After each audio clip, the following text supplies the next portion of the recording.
पंढरपूर शहरात अवैध सावकारी विरोधात पोलिसांनी मोठी कारवाई केली।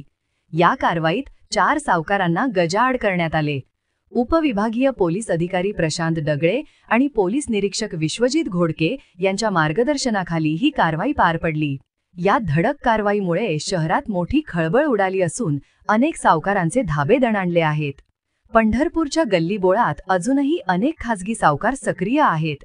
यांना राजकीय आश्रय असल्याची चर्चा असून नाक्यावर आणि चौकात बसलेले हे बोके शोधून त्यांच्यावर कठोर कारवाई करण्यात यावी अशी अपेक्षा नागरिकांकडून व्यक्त होत आहे। गेल्या 2 महिन्यांपासून पोलिसांनी केलेल्या सततच्या कारवायांमुळे नागरिकांचा पोलिसांवरील विश्वास वाढला आहे आणि त्यांच्या अपेक्षाही अधिक उंचावल्या आहेत। पंढरपूर शहरातील सावकारांची श्रेणी ठरलेली असून काही जण 1% व्याजाने तर काही जण 15% व्याजदर आकारत आहेत।